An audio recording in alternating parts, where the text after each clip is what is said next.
And when I started listing them, I said, well, wait a second, there's 6 of them and they're elements.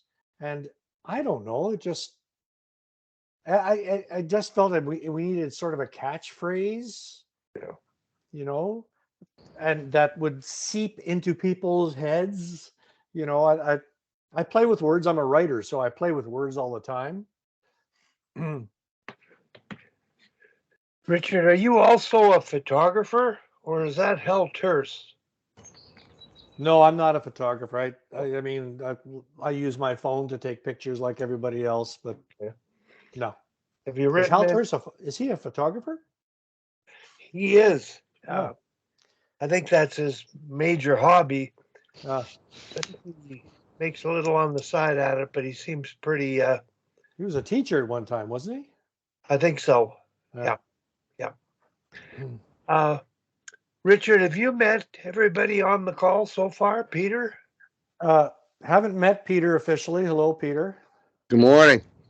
Peter, please introduce yourself to Okay. Richard. I brought him on today because he's been working in Ontario with coaches for years, and much like all of us, trying to make our governing body buy into some things, and Yeah. we're just working at it. But go ahead, Peter. Just give him a bit of a rundown on your background.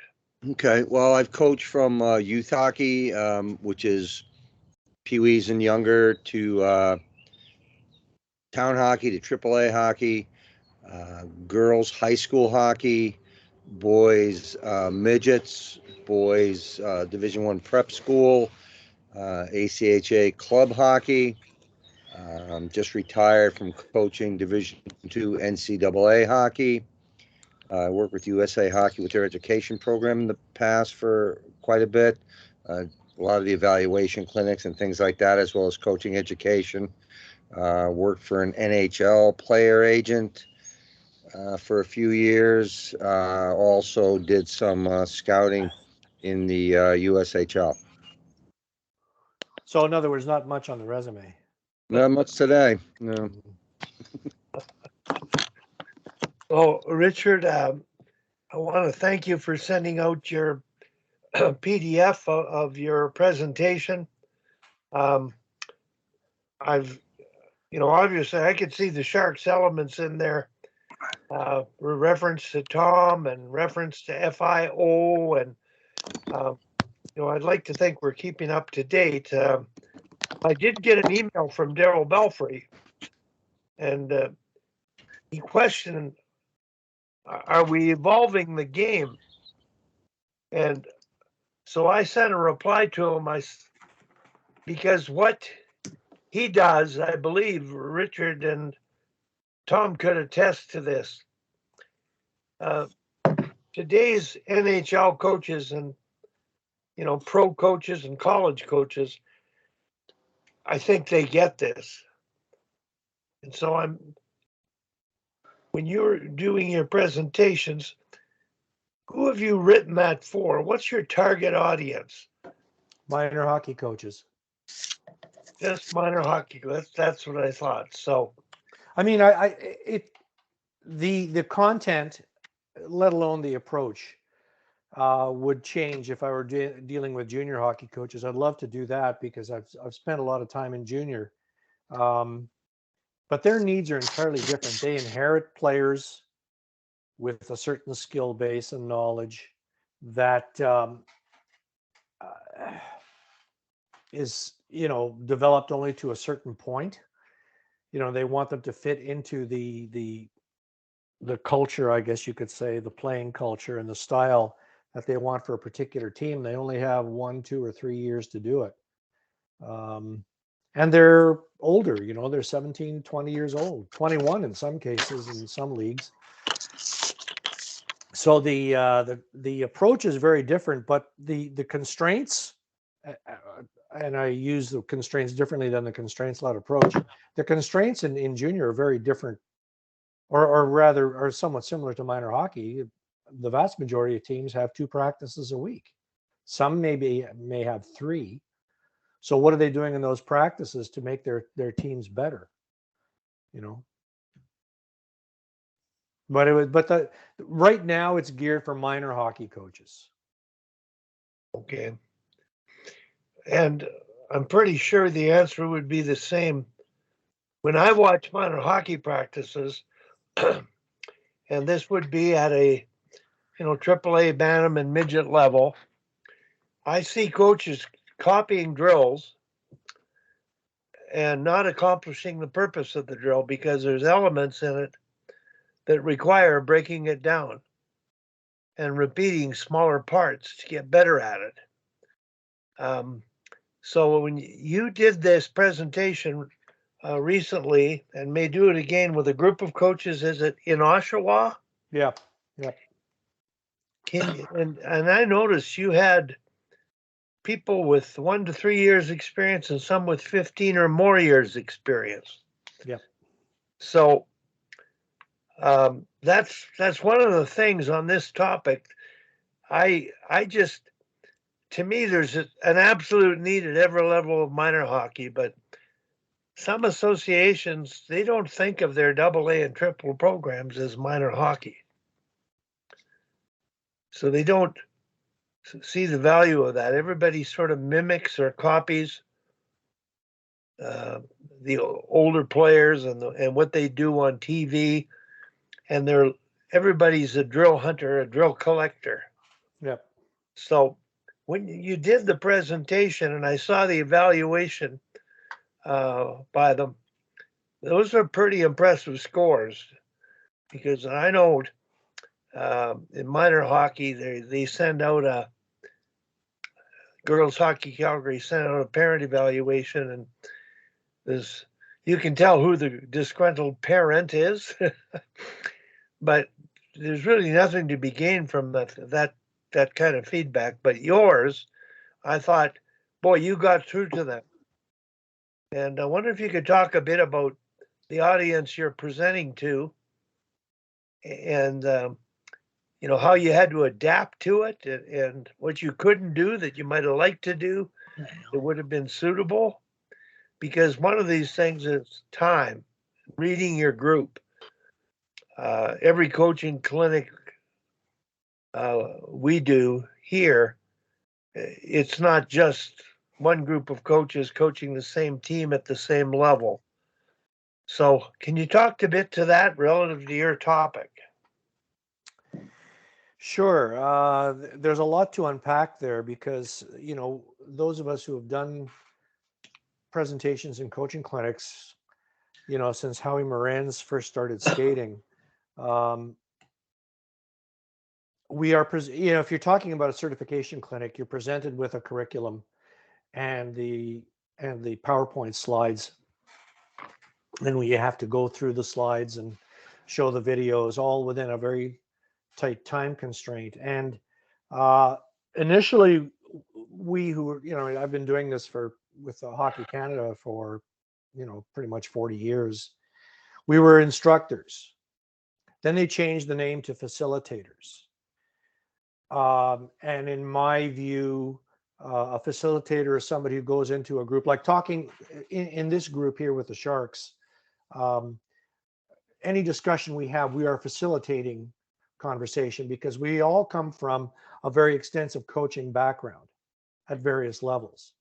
Whereas if you go into a coaching clinic at the base level, coach 1 or coach 2, where you have coaches with 2 years experience, 4 years experience, 0 experience, we're really instructing. So with this group in Oshawa, I knew about a third of the coaches because I'd worked in that organization a few years ago.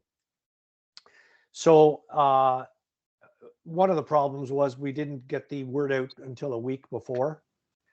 And the guy who was in charge, Tony, he was on the phone and texting people the night before, don't forget to come tomorrow night, blah, blah, blah, blah, blah. Well, as I indicated to you, Wally, the April 18th date fell right in the middle of postseason and tryouts. And between the two of them, coaches go out, they have the spring tryouts out here. Coaches go out and have pre-tryout skates. They've already watched the kids for 7 months, but now they have pre-tryout skates, which are unofficial tryouts. And then a week after my presentation, they went into tryouts. So their heads were in a different space, and there were a lot of coaches. I bumped into two of them as I was walking into the rink that night to do the presentation. Said, "We can't come tonight, Richard, because I have a tryout skate or something, or pre-tryout skate."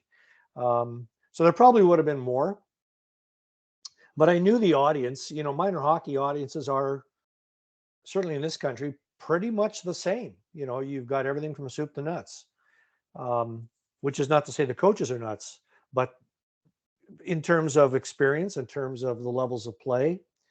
So knowing full well what the audience was going to be, I had to generalize the topic and then say to the guys who run Oshawa Minor Hockey, I strongly suggest a follow-up. And let's see who would like a follow-up where I can sit down with them and have a more of a workshop environment. There may be only 10. I don't know. I have no idea. We're going to do this in August. The coaches who want to have a follow-up, and as you saw in the evaluation, Wally, the vast majority did, and how to apply some of the ideas here. And as one coach even asked me, do you expect every single thing we do on the ice to have all 6 of those elements? And I answered a question with a question as a teacher. I went, do you? Aren't you doing some of this already? Which they are. And they nodded. Yes, we are doing some of this already. So all I said to them was, you're probably applying certain things already that you don't know are proper, but they're kind of a little bit like throwing the spaghetti against the wall. Remember that scene in The Odd Couple with Walter Matthau and Jack Lemmon? He threw the spaghetti against the wall, and Walter Matthau said it's spaghetti, and Jack Lemmon laughed and said, no, it's linguine. Anyway, I digress. So I'm throwing a lot of stuff out there at them and asking them to try to absorb it. Hence, I gave them that handout as well, Wally, that I sent you. Feel free to share that with everybody else as well. That had a lot of the terminology on it and the resources and attributions and whatnot. So I had a pretty good handle on the audience I was going to be addressing. How much of a buy-in there is not really my call. It's a hope, but hope isn't a plan. So what I'm trying to do is get coaches to give some thought. I mean, they're going into their tryouts in a week, so they're all caught up in the tryout lingo and the stress of dealing with parents and whatnot. But hoping that coaches leave there asking themselves some questions about their approaches, as I've done over the years. Never, ever in all my years coaching, I don't know how many teams I've coached, 40, 45, I don't know. Did I ever take pylons on the ice and say, go around pylons and let's practice stick handling? I never did it. And I've seen, higher level coaches, they don't do it either. Time is tight. Resources are limited. So what can we do to make our practices better? And that was what I started with. And one of the suggestions I had I met with 3 people, including the president of Oshawa Minor, the development guy, Tony, and one of his assistant coaches back in March. I guess it was just after I was on the call with you guys. And this fellow said to me, Richard, I really like the content, but I think you need to approach it from their side first. In other words, don't come right out with all the research mumbo jumbo. Maybe think about starting with presenting what they already know, what they feel comfortable with, which was a really good suggestion. And I did. So I started with them sharing their favorite small area game, which they were notified in an email I would ask them to do, sharing their favorite small area game with the person next to them and describe what you're doing and why. That's the way we started the session. Not because the session was about small area games, it's not, but it's about looking at what you've been doing and asking yourself, have I been doing that the right way? Was there some kind of an intention behind what I was doing? Intentionality, it's called. Why am I doing this? Why am I doing this game? Is it just to give them 10 minutes of fun time at the end, which is fine? has its place. So, Richard, I thought of this morning, um, relative to the group we're talking to here, and I'm curious, even asking our group, Peter Whitney, what's your favorite small area game? and why? Yeah. So my Tom, favorite right small area next. game. I mean, I got a million of them really, but I think one of my top three is the Gretzky game, where the player is below the goal line. That's the Gretzky. Each team gets a Gretzky, middle of the net. A can go from middle of the net over. B can go middle of it over, and it's a 2-on-2. And I like that because Gretzky has. I put in a, or at least the way I play it. I don't know it's a rule. The way I play it is 1,001, 1,002. You got to move the puck. If you don't move the puck, you have to push it over to the other Gretzky. So it forces you to think very quickly. It teaches players to get into areas where they can accept a pass, even if it's just a little short pass. He can give him a little short pass, get the guy on his backside, get it, and then they play 2-on-2. If there is anything there, they give it back to Gretzky, move again, get it back, quick shots. So it incorporates players thinking, working together, and setting the time limit on it gives it some sense of urgency to where there should always be someone moving and open to get that puck too. So that's one of my top three. Tom, have you got one that's your favorite? Same thing. Depends what you're trying to accomplish. I think one I really like is I call it the Art Crizel game because he's the guy that showed it to me. And I think we probably all use it. Each team is a 3-on-3 in the zone. The coach fires the puck in. They go battle for it. And the team that gets it can score. If the puck turns over, you have to pass to your own defenseman. And then your team's on offense, so everybody's got to go from offense to defense.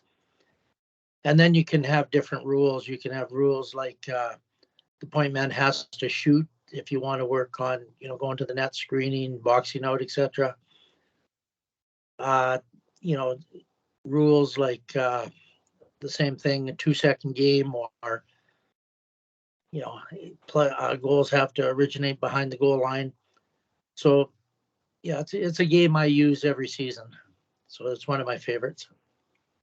Richard, I wonder if you could comment, because as I read your PDF of your presentation, you use the terms constraints. Could you talk a bit how to get coaches to take the drill they're using or the game they're using and tweak it to suit their needs? Does that just happen naturally, or does it take a long time to get to that point? Or Well, Peter and Tom just gave you examples of constraints. Whether you put a time limit or a space limit or a number of players limit on the activity you're doing, and I'm a little hesitant to call them games all the time. Coaches like to use the word drill. I don't care what you call it. A friend of mine calls them learning opportunities. Fine. But if you have your Gretzky game with a guy behind the net and he has, let's say, 2 seconds, 1,000, 2,000, you have to do something. All right. Coaches are already doing all these things, or most of them anyway. And they all have a favorite array. I mean, if you go on Tom's site, there's hundreds of different examples of games. It's almost overwhelming. In fact, one guy told me it's overwhelming. I don't know where to start. I said, well, to start with what you want, what you feel you need, and then take it from there. You can't start pouring through 500 games and I'm going to look for one that looks like fun. But the minor hockey coaches are already doing a lot of these things because they are buying into the idea that small area games work, but they don't necessarily know why. And they don't know why you need to change the constraints or change the approach, if you wish, to suit your objectives, because they don't really have an objective for the game. So I saw coaches in one of the organizations I worked with out here, where coaches would leave the game to the last 5 minutes or 6 minutes. When I'd ask the coach afterwards, well, we just ran out of time. I said, I understand time management is, it's tricky if you're not used to doing it. Like we teachers, we lived with bells and, the ding dong, time to change classes. So time management in practice is really hard, but they would leave it to the last 5 minutes. Well, I got the game in. You wanted a game at the end of the practice. So I said, I didn't say I wanted a game at the end of the practice. I said, I think you should have games of some sort in practice. And then they would throw in the constraints just like Peter and Tom were providing. But what they lost sight of, and I'm not saying Peter and Tom lost sight of it, I'm just saying what coaches generally lose sight of is, what was the purpose behind it? And does it work? Is it game-like? So they'll use what we call jokers. Tom, you've used that in your, in a lot of your games, or rovers, if you wish. They'll have a rover standing at the blue line and, going across the end zone. And they'll say, you can pass to the rover and you get it back to you, or pass to a different rover and get it. And I said, okay, great. That's cool. And what's the next step? What's the purpose behind that? Do you see that happening in your games where there's a player standing still at the blue line that you are going to pass to? Well, that's not happening in your game, but what's the big idea? So when I did the presentation, and when I started with the game, as I said, what's your favorite game, and describe it, and never mind describing the actual game, but describe why you're using it. Then I gave them a couple of games, as you saw in the PDF, Wally. I gave them a couple of examples. What is the purpose behind those games? These were invented by a couple of coaches in an association, or stolen or adapted. What's the purpose behind those? And then the next question I asked was, I asked a lot of questions. Tell me what the 4 roles of hockey are. And I think one hand went up. One, maybe one. And I remember it pausing and waiting a few seconds. I'm not talking about the principles of the game, like Hockey Canada, pressure, contain, support, puck control, all those things which are really important. What are the 4 roles? And if you know what the 4 roles are, how do they play into the game, activity, learning opportunity that you're providing them? Peter, I see you have your hand up.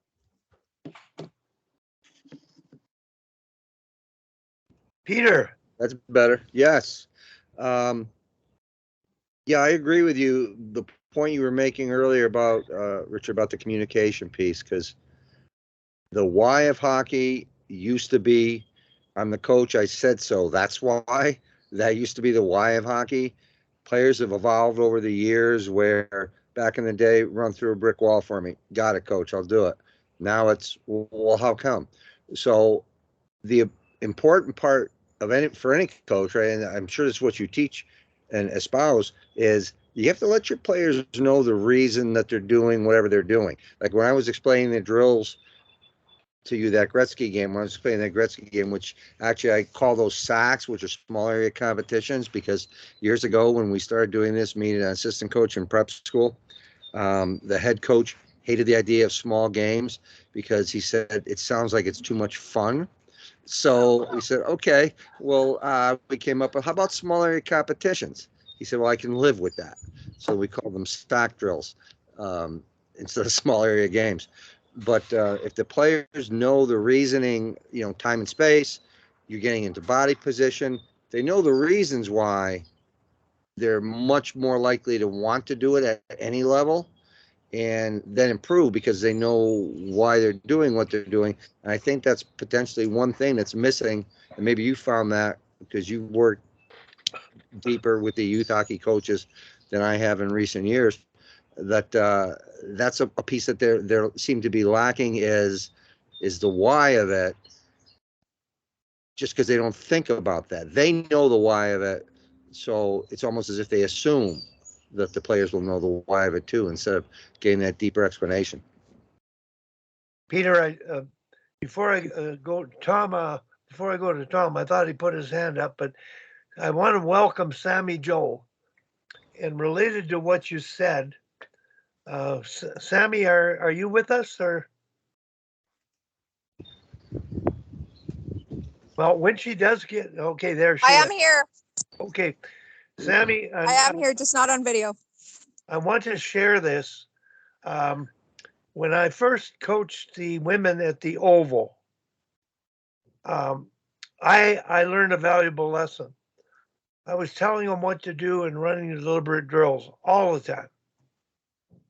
And I don't know, Sammy, in your observation, working in female hockey, is there a propensity for them to want to know why are you doing whatever you're doing that doesn't exist with guys hockey? I think you're so right, Wally, that there's a difference in the, what I'll say, the id and the ego, in that when I coach boys, there is definitely the, okay, well, coach said it, so I'll do it. However, I think that that's starting to change. And I think where we're going in women's hockey too is I find myself too much in the why, and that I kind of get lost in it sometimes. And I forget that it should also just be play at sometimes, and there sometimes doesn't need to be as much of a why. You know, I want to talk about body positioning, and you're going to learn this, and you need to focus on this, and this will help because of this. And then, you know, I've sort of lost the kids a little bit. So I do find in women's hockey that there is a lot of why, but there almost is sometimes too much now. And there could be more in men's hockey. So, you know, finding that equilibrium, I think, is really important. You know, I've always felt that I won't go back to coaching guys, but I might try to work with guys coaching guys. And it's just a different kettle of fish relative to understanding. And I really do believe today's generation understands more, wants an explanation, wants a rationale that we didn't have in our day. And it's just really critical. So I just wanted to make a reference to Daryl Belfry, because when I looked at your presentation, Richard, I said, this is bang on for minor hockey coaches. Unbelievable. But I believe Richard's that Daryl's taking it to another level of game-like, and game-like to the point where the players teach him. He asks them questions. And that I really has become, I think, the norm in the NHL for the teams that are going to continue to succeed. Not that Toronto's going to continue, but I believe that the head coach of Florida, he had a 30-second comment on his team, how they had bought in, and he doesn't tell them anything. He just opens and closes the door. And literally at that level, to me, what that means is they know what they're doing. They know what's working. They know what they need to do, and they know what to adapt. If they don't, he might suggest. But I really think that I get worried because I work at U13 and U15 levels, and all we want coaches to do is to ask questions and think about why are they doing what they're doing? Is it accomplishing what they want to accomplish? And don't forget the young players or old players.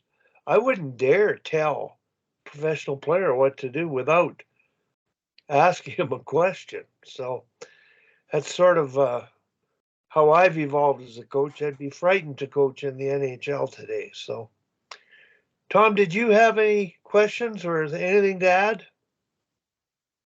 Well, not really. Just I agree with what's being said. I just think that the way I go about things is I teach something and then put it into a game situation all the time, because you have to be able to do it when someone's trying to get the puck off you, and people have to support you, give you support that you're able to do it. And I also really like running tournaments, and every game in the tournament has a different, it has a different rule. Or with little kids, I'll run it with a tennis ball and ringette, and maybe a hockey ball going at the same time, and they rotate. So I don't see that happening very much. I went to the American League practice yesterday, and the game they had was a game with one net on the ringette line and one net on the goal line facing up ice, and 3-on-3, and the two coaches were the jokers. So to go on offense, they had to pass to one of the coaches, and they played that they played it quite a while, and that was the game they had. So, that's just my thoughts on this. Richard, is there anything you could bring in relative to what we've been talking about, relative to your presentation to coaches? Anything that has to do with major, junior, and pro, I'm not touching. That's not my world. So what those guys do and how they do it, I don't really care. My role as a coach developer, I guess you could say, is to look for the keys to unlock coaches' brains and get them examining why we should be looking at what we're doing differently. And funny, this morning I went on the Hockey Eastern Ontario site. I was the coaching director there for most of 30 years. And my successor, a guy named Brian Gillum, has started an online, they have a YouTube channel. I highly recommend you go to the YouTube channel. They've had a couple of speakers there. They're not Hockey Canada people, surprise, but they're from all over the world. There's Stuart Armstrong, who runs the a podcast, is the Talent Equation podcast. He's involved with Sport England, and he's got a different speaker every week. Really, really good content. The very thing that our coaches need to hear, that what's going on in the research in the world is leading to a redefinition of what we do in minor hockey. And that in fact, when I did the presentation in April in Oshawa, I put up a sheet on I do a multimedia presentation. We had the TV and the slides, and I had paper stuck on the walls. And one of the things I had stuck on the walls was, are we redefining coaches' roles in practice? And it was a little bit of a rhetorical question to find out what coaches thought. And I remember looking at the audience and going, are we redefining what they do? Because as you said at the outset, it used to be we stand in the middle and we were the sage on the stage. And now we have to learn to be the guide on the side and point coaches in the right direction. Like when we had, like Sammy Joe came out to Whitby girls back in September, I think it was, to do a goalie clinic. We're trying to entice kids to be goalies. There was not one coach on the ice wanted to come out there. Not one. Our goalie coach came out, Carson, he came out, the hired goalie coach, but not one person came out. They all knew about it. Why would you not want to come on the ice and hear Sammy Joe, talk to the girls about goaltending? Because that message has to go back. So there's lack of awareness. There's a lack of leadership. And I think that the kinds of things that we are all doing, such as this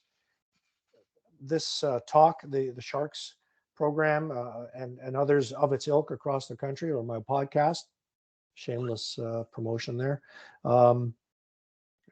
We need that. That's where coaching is going. I wish we had that 20 years ago, 30 years ago. Richard, there's one thing that I find the problem is time.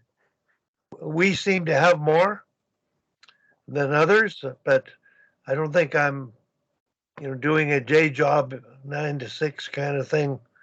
And it allows me to think more, ponder more, observe more, and criticize more. True. But And I recognize the amount of gray hair that is, not you, Sammy, but the gray hair that's, among the fellas here. But Mine's just hidden. Don't worry. I'm okay. I wasn't commenting. I know better than that. No, but I really do think that yes, we have the time to do this, but we have to put pressure on the organizations and the governing bodies to pick up the ball. In the U.S., they're doing it. I mean, back in March, Wally, on the call I was on, I think I had left it at that time. I had to leave early, and you asked Mike Bellini, who's doing a better job of coach development, USA Hockey or Hockey Canada? And he was unequivocal. Of course, as an American, he would be, but USA Hockey. So these kinds of things that I'm throwing out here, I think we need to be able to provide this to organizations and explain this. Coach education has changed, players have changed, kids have changed, parents have changed, and we have to be a little bit more in tune with the needs of the current generation in order to make coaching better. There's no player development without coach development. Richard, well, the first thing I thought about when I read your presentation, literally everything I've seen in there, in some way, shape, or form, is a part of Hockey Canada's certification program. But those are 8-hour, all-day modules or 2-day modules, and they do get into the theoretical to a degree. And it's sort of that time they give up so they can get certified to coach. It isn't really what you call I'm going to get on today. This is an opportunity to learn. But I think, as much as we can criticize our branches, and I have a particular affinity for the provincial one here with Barry Midori, and he's right in the middle of being a mentor for Hockey Alberta, and he has mentored U18 and U17 national coaching staffs over the years. So everything we're talking about, he understands, and he's trying to implement it in introduce it in some ways. But the bigger the bureaucracy, the harder it is for the wheel to turn. So, well, that may be, but I mean, I did a 2-day conference in June in Whitby on using some of this content. So it was 2 days. It was attended by 30 coaches. It was free. There was no obligation for them to attend. There was a ton of good content, including a couple of presentations on how to develop culture on your team. I had a couple of guys come in to do that. Jen Wakefield came in and did a short presentation. I did a couple. Dean Holden did 4.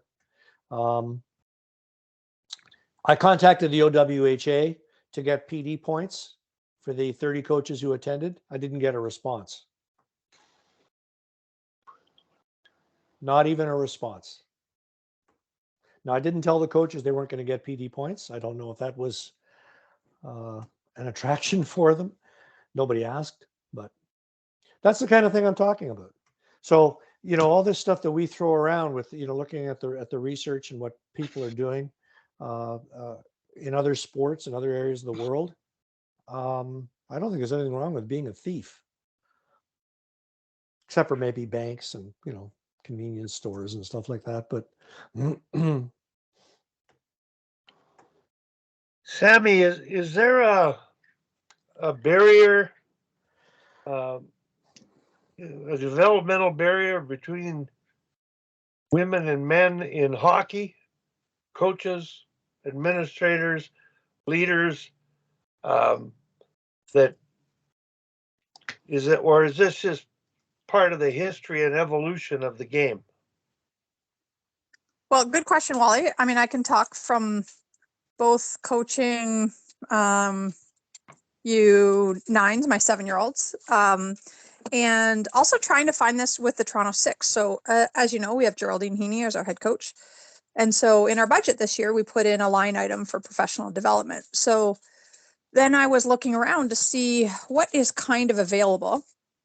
And most of the things are, you go to the, like, it's a weekend conference, or I mean, some of the coaching things are really great. There's an NHL women in coaching, but it's a little bit convoluted how to get into those things. And there isn't, I mean, most of the women in coaching have children and a family of their own. So there are, you know, they're coaching, but they also have, they can't necessarily just take off when they aren't coaching, because that's their time at home. So what would be ideal is something like this, that they could do, say, once or twice a week for professional development. And I really haven't found that yet. That is a place to have those conversations. Now, we're really fortunate. We have Ted Nolan as part of our ownership group. So when he's available, he can, you know, have conversations with Geraldine. But what would be ideal is sort of a Sharks type scenario for women in coaching, that they could kind of come and go as they, you know, found time, and that kind of thing. So Wally, maybe that's your future endeavor. If you could start something like that for women in coaching, that'd be really great. It doesn't take much time, right? Well, yeah, you have to be doing nothing or being like Tom, being retired, just staying active in the game, and he can select his time. It's difficult when you work for somebody. Yeah. And you've got a schedule, and that's pretty much most of us. Now, Rick Puttick's working in a community in Strathmore. I don't know to what degree he's working with the young ladies and the young men, but you know, he's got a part-time job, but he's still able to come on. And Rick, how much is time a factor for you? You do give up your time and make this time, but can you talk a bit about the time factor relative to yourself and the coaches that you're trying to help? Are they too busy? How do you stick handle around the time constraints to communicate with them?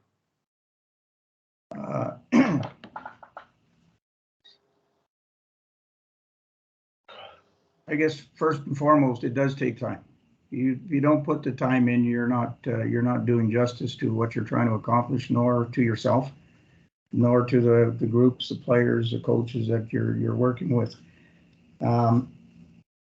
Yeah, I think time is an issue for most coaches, particularly new ones coming in, guys that are coaching their own kids for the first time.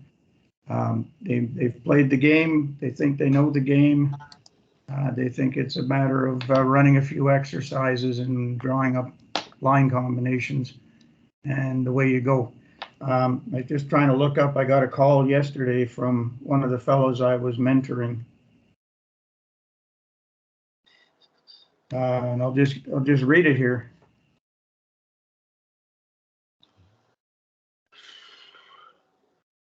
If I can find it.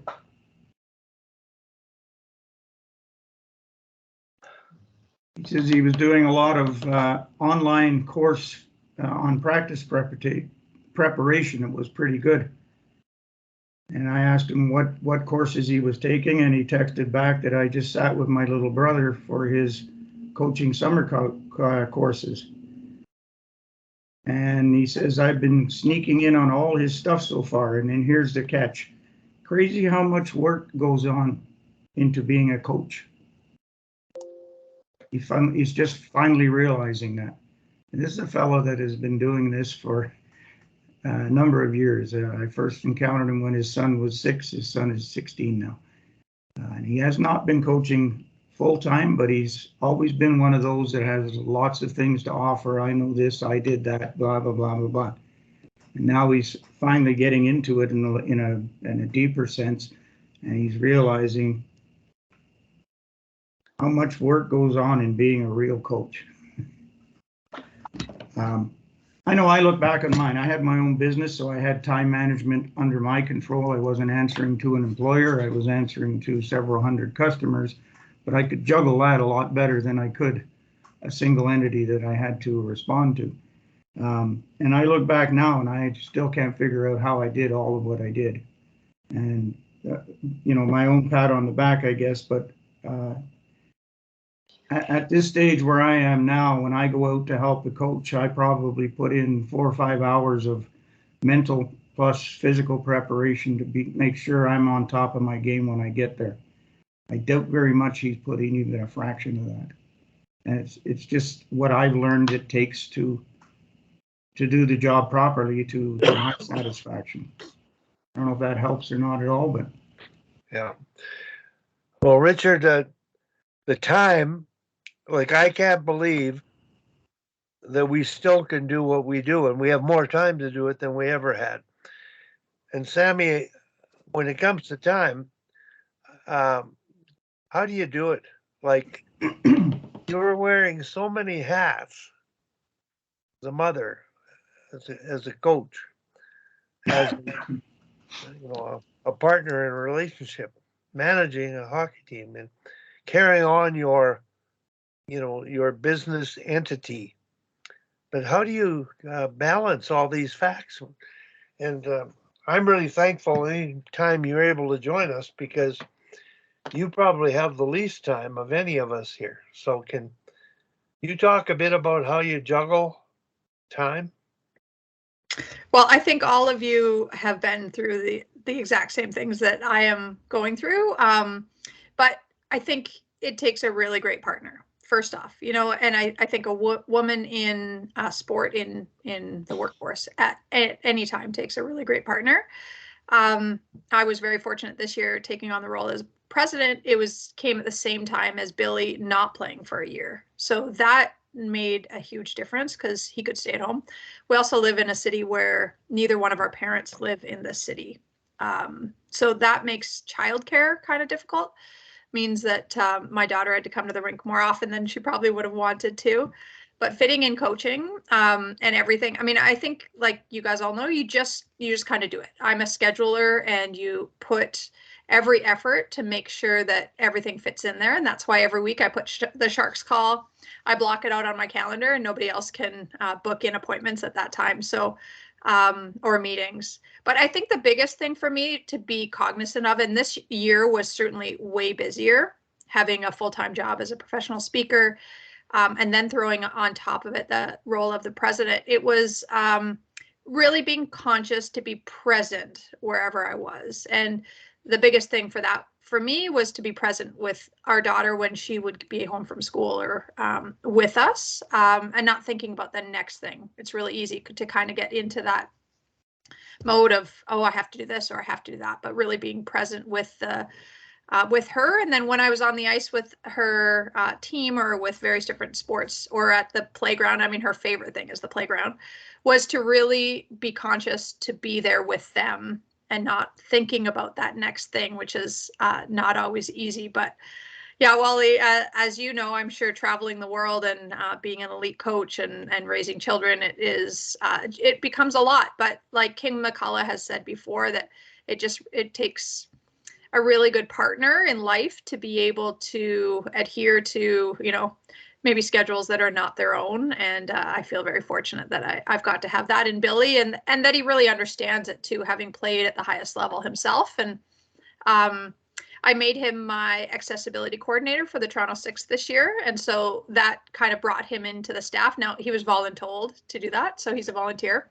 But he does get a championship ring at the end. And I think bringing him into the mix too made him feel a sense of pride in what we were doing as well. So that certainly helped. But yeah, it's a lot going on, Wally, as you mentioned, but we all do it. And I'm sure that each one of you guys, it's not about necessarily priorities. I think priorities is just one thing. It's about realizing what is really important to you in life, and making sure that gets done along the way as well. So I don't know if that answered your question. That's a long-winded way, but when somebody like Richard asks to do a goalie camp, that you work with that association to make sure it happens. And I do work as a professional speaker, so that is kind of my full-time job, but I also do 15 pro bono or under $500 events throughout the year, so that it is, if you don't fit into that year, then I can tell the coaches or the team or whatever that it becomes next year, and that's okay, and that everybody feels valued, and that they don't feel like I'm just dismissing them, because I think every child, every team matters, and I want them to know that, but I also want them to know that there's other things that are going on the time. So Richard was kind enough to work with me and my schedule to fit it in there, so that we could fit not only just the 1 hour there, but the hour and a half drive that it takes me to get to Whitby too, and all of that on the day that Billy could be home in the evening, so that I could go and spend time with goalies, which is my favorite thing in the whole world. So that was really a fun experience. And he had so many new goalies. Like, what do you say, Richard? You had like 15 new goalies? We had 11 goalies attend, or was it 13? It was a prime number. I recall that. It was either 11 or 13. And I think half of them were the majority, I would say, were new. The older ones had done it before, but only like a couple years. So they were even pretty new. So that was a lot of fun. Yeah. And it's not like Richard and I really even knew each other prior. I mean, we've been in the same circles, but that's just one thing. I would say every week I probably get asked for 10 to 15 different things. So learning to say no to, I think, is really important. And saying no with grace, and with, in a way that is not no forever, but just no for right now. You should know, Sammy, that one of the reasons, I mean, the obvious reason of having it out there, but one of the reasons was to entice kids to want to be goalies. But we also had put forth I put forth a proposal to have some kind of a rebate. If you wanted to join, you could get X amount off to be a goalie at age 7, 8, 9 or something. And the board couldn't vote on it.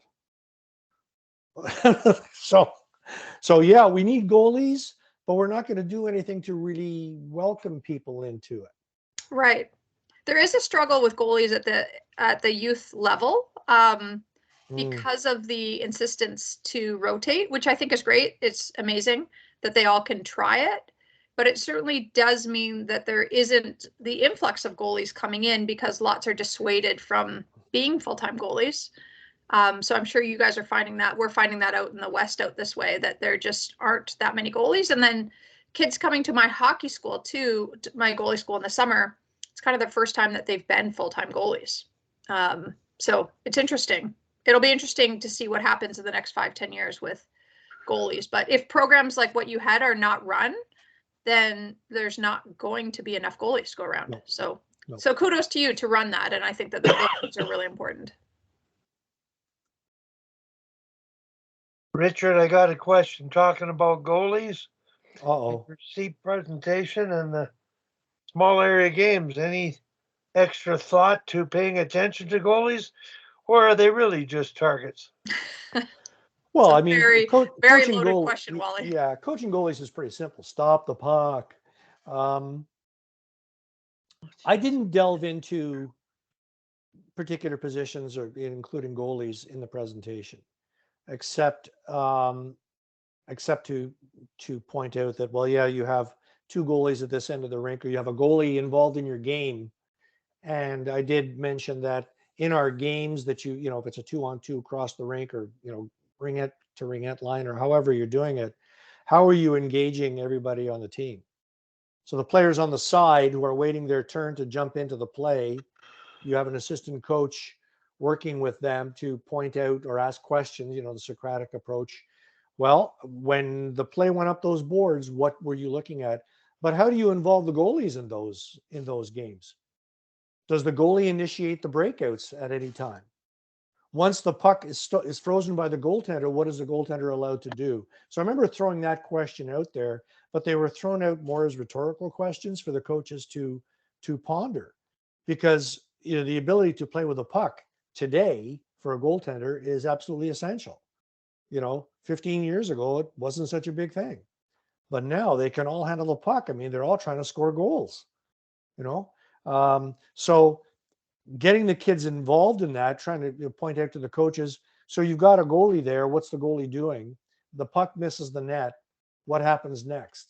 Does the goalie get a puck beside the net or not? So I didn't get too deep into those weeds because I thought that would, I'd go off on a too long a tangent. Sammy, I'm going to ask you, over the years when you started playing goal, and you did play out, but to what degree has goalie specialty instruction sort of taken over the development of goalies relative to the coach and designing his practices to match their needs and worry about their needs? And was there that much specialty training for you growing up? When you came to the national team, was it overwhelming?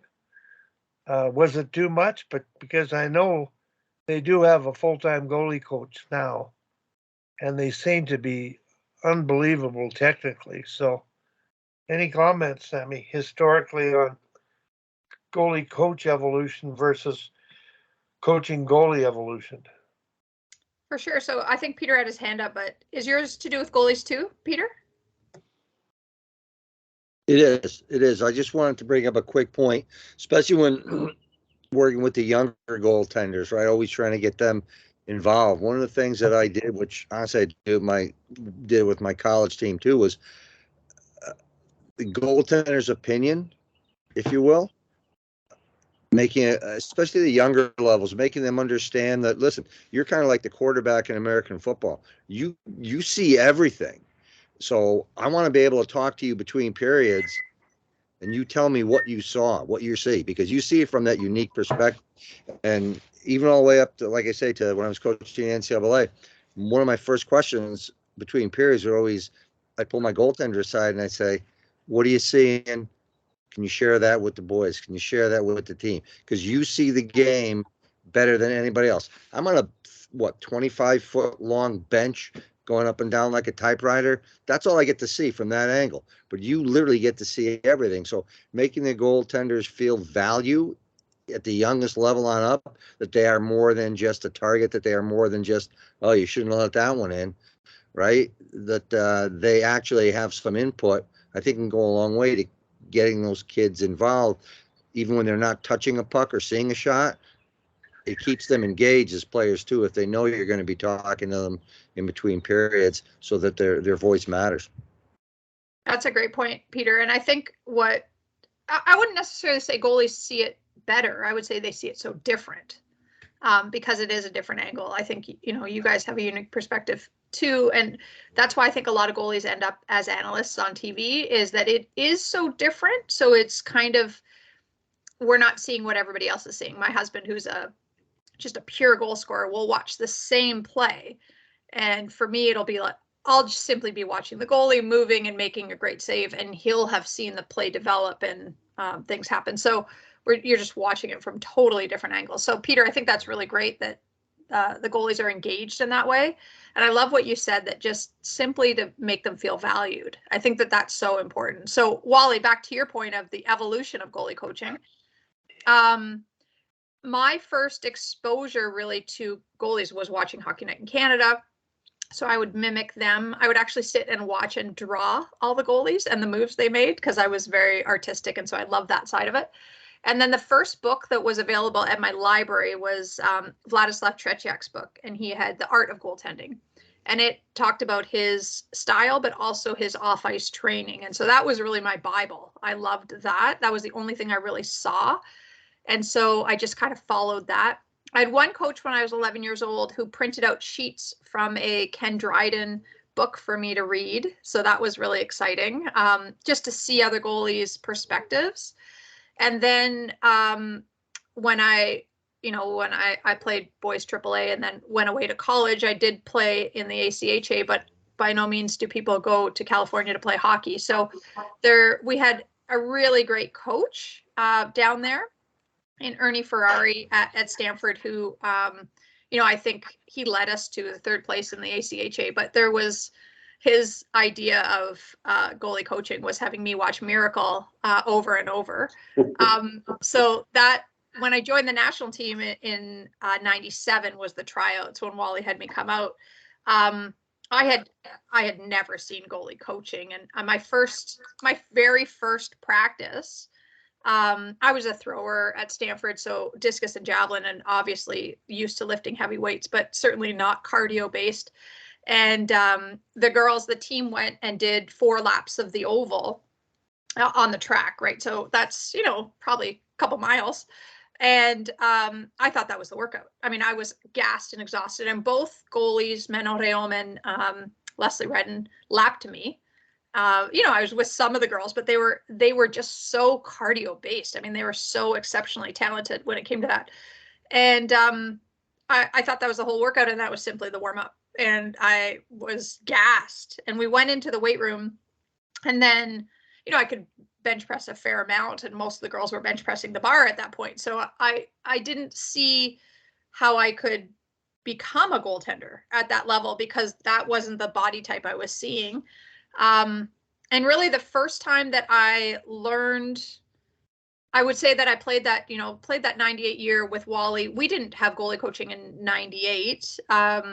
The first time that we had a goalie coach was Dave Jamieson in 2001, leading into the 2002 Olympics. And we had Andy Norwicki, I think, a little bit before that, but he had to leave to go to the Kings. I learned how to butterfly. I mean, I had never learned how to butterfly prior to that. So that just gives you a perspective of, being at that point, 22 years of age, I guess, leading into that, probably into the Olympics, and never being exposed one time. But that doesn't mean that I didn't become a student of the game. And I think what it did is it forced me to go. Over the years, there was more library books, there was more purchases made. I analyzed goalies on TV. I would watch the other goalies. So I learned so much from Menno and Leslie as to not just how to train, but what they did around the net, the moves that they would make. And then when Kim St. Pierre came in, who had a totally different style and had this like Quebec style I had never really seen except for Patrick Roy on TV, I would watch what she did. So I think what we had to do as goalies in the past was to really become a student of the game. Now, that doesn't mean that that's the way to go, because I think it leaves a lot of kids behind who aren't, but it certainly did accelerate my learning process, I would say. So I would say from 2002 then on to 2006, they started to have more of a full-time person. So 2002, Dave Jamieson was a high school teacher, and he would just fly in once a week for a weekend. By the time 2006 rolled around, we had Dave, but we also had Dennis Broxton, who was local from Red Deer, who would come in during the week. So there's more thought to the goalies. And I think that just accelerated. I mean, I learned so much in that time frame. But I also, my last year on the national team was 2008. And then I started to go to see a goalie coach here in Toronto. It was my first time. And I think because of that, it just renewed my interest in wanting to learn and wanting to find out what was going on with all these new techniques, but also being okay with having the 10-year-old on the ice being better than me, and knowing that I could learn it and that I just had to put in the time and the effort. And being a thrower who was really used to the minutia of the biomechanics of sport, that was, as a track and field athlete, that's what we sort of lived and breathed. It really, I found really exciting. So because I never remade the national team, but I was able to play professionally for another 12 years, thanks to that goalie coach here, who I would go see twice a week. So I think, I kind of wish I had that earlier. I think it was detrimental perhaps to my hips and my long-term sort of ability to recover from injury. But in the end, I think it was a good process for me, because I didn't get burnt out too early or too young. And now goalie coaching, now that I am a goalie coach, I think we're going in another direction, and that is to think of goalies more like pitchers. So a baseball pitcher. So how many reps is the goalie doing? and how can we make goalies, think the game, see the game, perform in practice, but not be overburdened so that they are injured when they're 20, 22. So really thinking about long-term injury management for goalies. And, this was new when I went to the elite goalie seminar in Calgary, whatever it's called, the 4-day where you get your certification. I went there this summer, and that was really revolutionary to me to think about. Yeah, we don't need to do 1,000 butterflies in a week. How can we make it so that you're still learning and you're still getting the most out of it, but it's more like a javelin thrower or a pitcher or a quarterback. So I feel like that's where it's evolved to. And there's so many more great minds in the game now that are thinking about all these things. And it ebbs and flows for sure. I mean, you go from, I think in my day in 98, I stood on the goal line and just tried to react to every puck. And then all of a sudden you had to be out, and then you had to be over moving, and then you had to curtail it. And then we're back to a conservation of movement now. I think that, it's kind of stabilized a little bit. So anyways, I could talk goalies all day. I'm sorry. I just took over this conversation and moved it into a goalie direction. Richard, we're probably talking about something completely different, but I apologize. Well, Sammy, I think the discussion, and welcome, Hal, the discussion on goalies. When we were coaching, Hal, I think goalies just learn by trial and error. Did we have a goalie coach in 98? Wally, we didn't, did we? No, we didn't.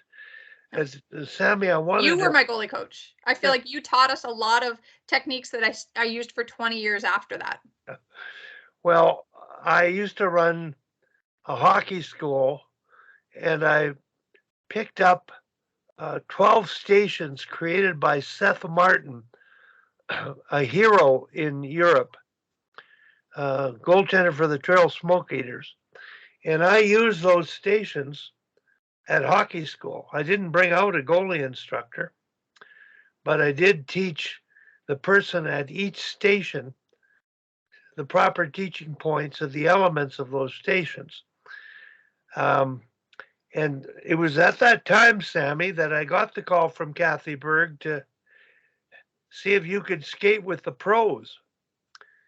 And you guys, the guys here would know the names Skorodensky and Clint Malarchuk. They were our goalies. And so when you bring in a third goalie, and it sort of interrupts their love of shots, because they weren't like pitchers. They just wanted shots after shots after shot. But they agreed, and Sammy stopped pucks, period. And that was the big difference. She stops pucks. I wasn't looking at technique at all. Good. It's a good thing. Because I had none.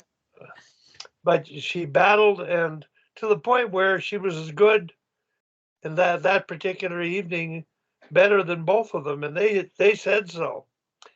So it did get her to come, Shannon Miller, to invite her to a camp and try out for the team, and I wasn't associated with it, but I was working with Team Japan, and I ran into Sammy in the in Nagano at the lunch line at the cafeteria, and she was brought there as a third goalie. So I think that story is worth relating, Sammy, because we're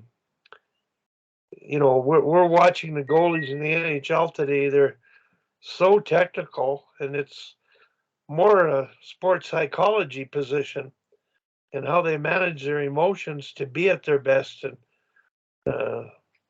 and cope with the ups and downs of the position. But anyway, Richard, I wanted to get back to your presentation, and do you know what some of the takeaways would have been for people that were there? Did you get any feedback from them, things that they learned? There was some feedback that said they'd heard some of the things, but the majority of people were quite excited about what you offered. So if you can talk a little bit to the audience you spent time with and what they got out of it.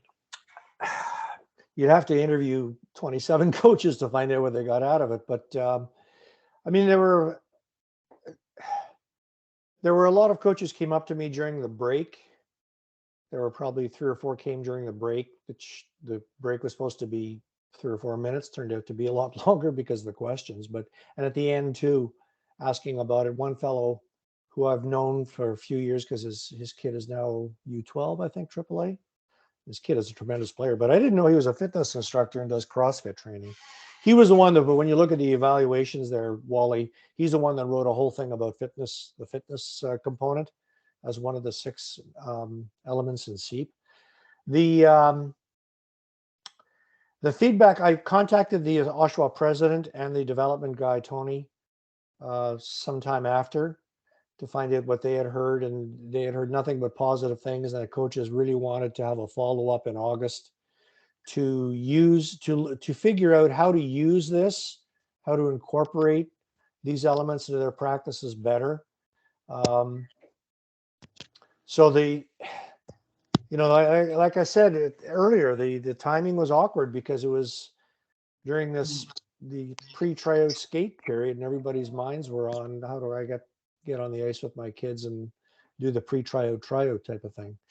The feedback you saw in the evaluations, I think, was pretty accurate. I'm not so sure people were truthful about having seen some of this stuff before. I mean, when I asked that question at the beginning of the evening, what are the 4 roles, plugging Tom's work, and no hands went up. I went, okay, this is going to be a little bit longer evening. This is going to be a little bit more of a challenge than I'd expected. And in coaching clinics, everybody knows better. Everybody knows what a breakout is. Oh yeah, we got to do breakouts and we got to do forecheck, but they didn't know about the research. So when I asked them, how do you apply this? What does game like mean? And what the last slide, I think you've got it, or second to last slide, you've got it there, Wally, had the word communication across the top. I said, there's actually 7 elements, because how we communicate these 6 elements is essential. Just having them is not good enough. When I asked that question, what is the missing element that governs all 6 of these? There were a couple of coaches right up at the front who threw their hands up and said, well, communication. And in fact, one of the AAA coaches has asked that I work with him next season in developing this. He's a little bit of a new, well, I wouldn't say a new coach, but he's certainly new to AAA. So we'll see. But the feedback was very positive. Now it's a matter of what are you going to do with it? I came away from it as convinced as I ever was that, with very few exceptions, the vast majority of minor hockey coaches want to learn, want to be educated, want to be informed, and want to get better, way beyond the coaching certification content, which is pretty thin. It's a lot thinner now than it was 20 years ago or 40 years ago. That they want to get better because they mean well. They put in all these hours as coaches in order to get their kids better, not necessarily because they're going to win a championship.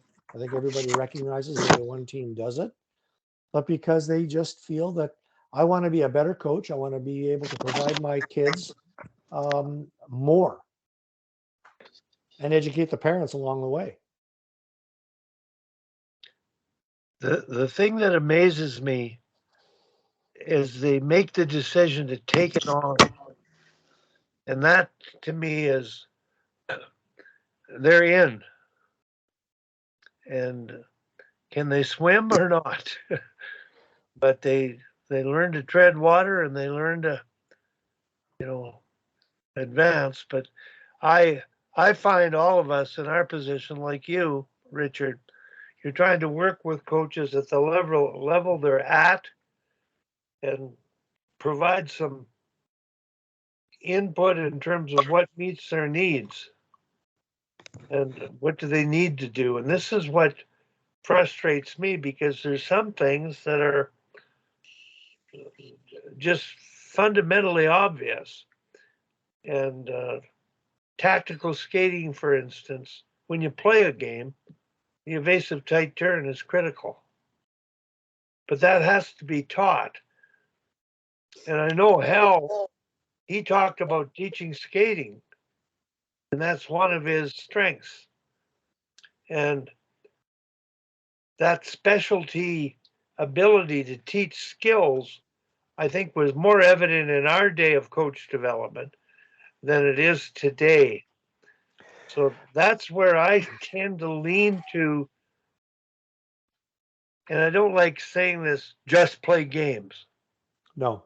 but I do because they can't teach the skills they need to do within the games in a manner that's going to be productive. Well, I don't think coaches are equipped, knowledgeable, trained, educated in the technical part of the game in the same way that, you know, some of us were. I mean, I learned under a guy named Gaston Marcotte in Montreal. That's my background as a technician, a skating technician. Wally, you're smiling. You must know Gas from way back. Howie Meeker, you know, those kinds of people that I taught with, you know, long ago. So I have a technical background, but not for a moment would I ever, or would I ever go into a practice and say, oh, here's how you do a sharp turn. That's not what hockey practices are for. They have to learn how to play the game, which is not to say we don't show the kids or ask the kids on the side as they're waiting their turn in a game or drill. Okay, show me what you do with your feet.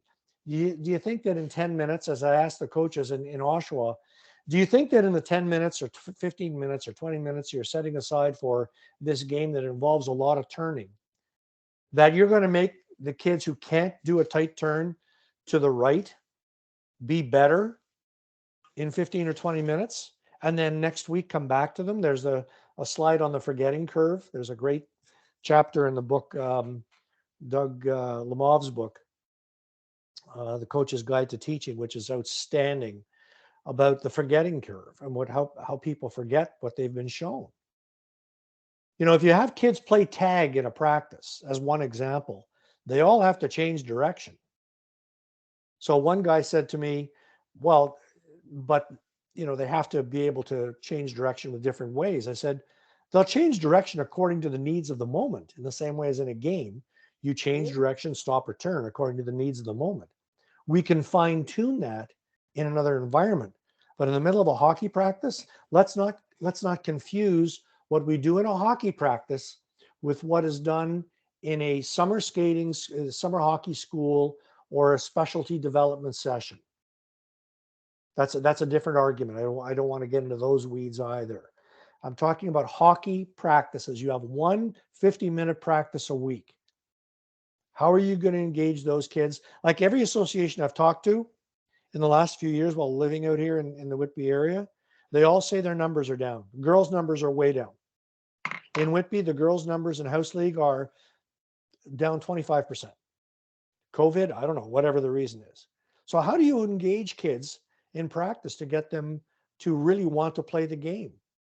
It certainly isn't by going up and down the ring, holding the stick up in the air and trying to balance it as you're doing a stride like I've seen one instructor do. You know, how do you get them to play? Well, play. Children learn through play.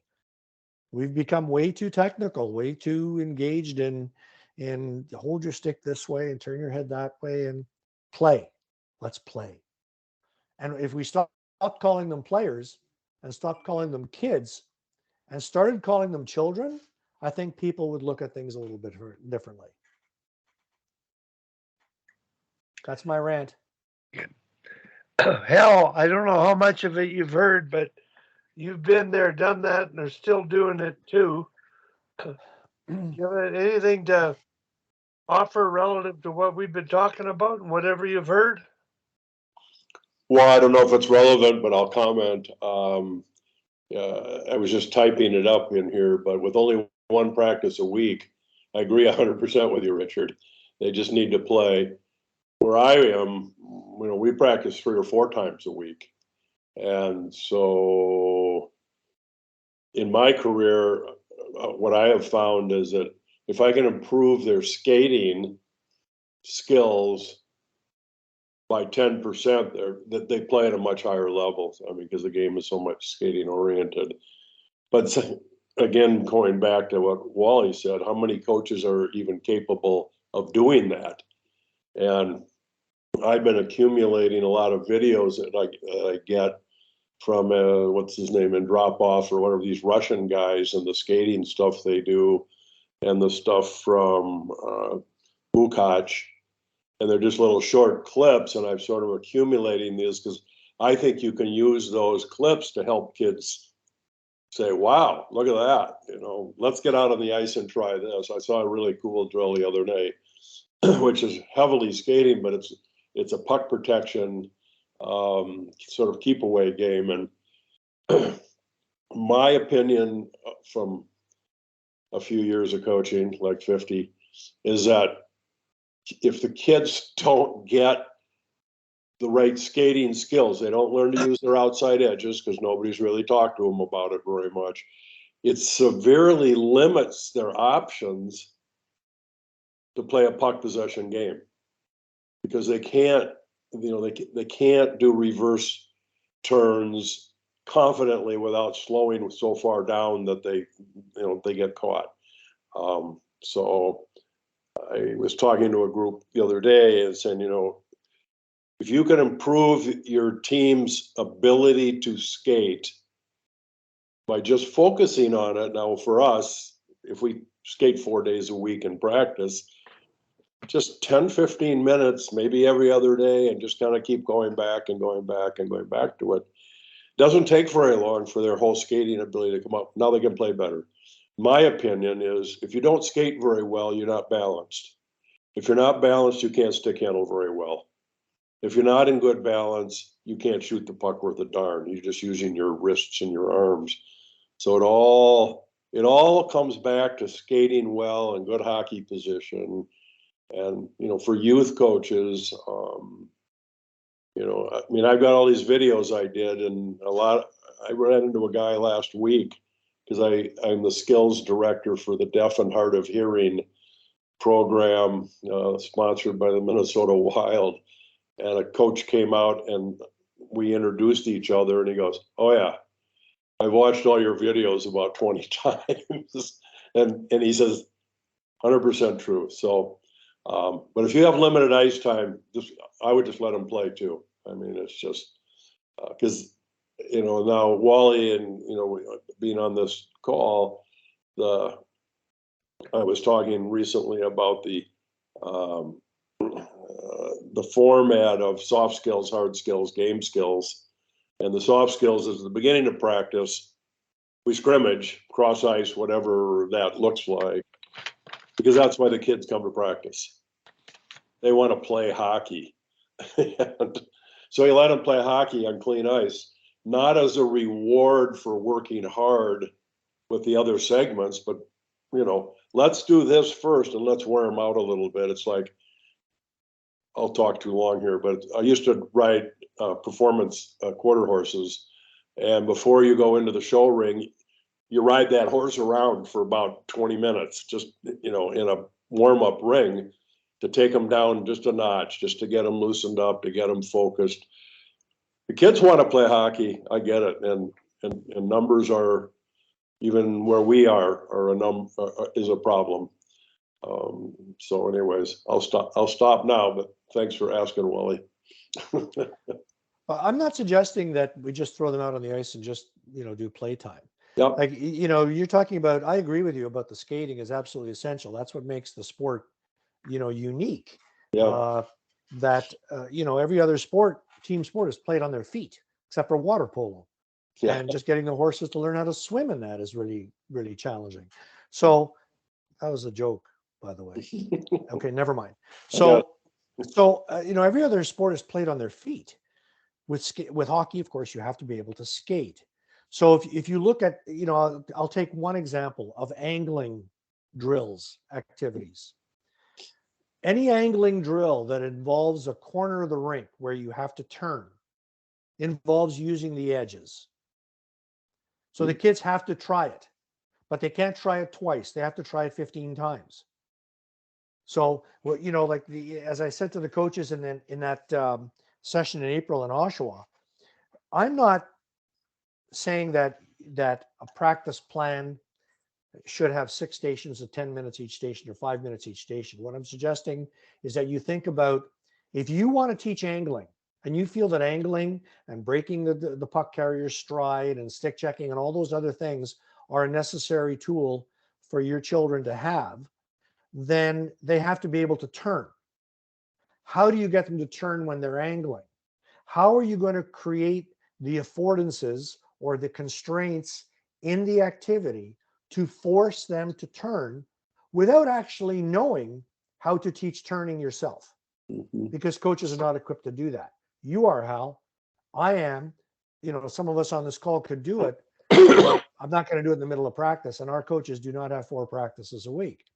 If you have 4 practices a week or 3 practices a week, you could make an argument, I think, that, yeah, you could set aside 20 minutes in each practice, you know, and over the course of 3 weeks, you could see an evolution, an improvement in certain skating skills.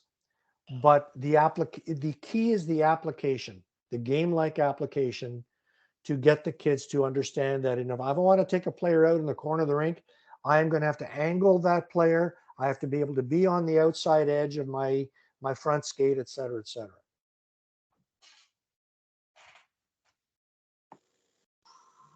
And with that, Hal took a call. Just wanted to comment on the skills. When I scouted for the national team and I would watch NCAA and CIS teams practice, there was a tradition back in our day where, and I'll ask the question, what did coaches have their players do between drills? It was quite common. Take a lap. Nothing. 2 hard laps. So you could go to the board, you could get set up for them to come in. So when I was watching the players skate between laps, they couldn't skate. They had no knee bend. Their feet, their heels were coming up behind them off the ice. There was no side push. Their sticks were too long. They couldn't forward stride and glide. So all I did in the curriculum was 2 technical laps and sent out a video of Danielle Goyette doing it at every practice with the national team. When she stepped on the ice, she got it from the speed skating coach who became her skating coach, Sylvain Bernier, who went 2 fluid long stride glide laps. And that was sort of the beginning of skills between drills. But now, Richard, I might say skills between games. Well, it's interesting you mention that, because I came up with this brilliant, and I'm sure it's going to be lighter in everybody's rooms as a result of this comment, but that, yeah, I call them in-betweens. So if you have a practice with 5 activities, that means you would have 4 in-betweens.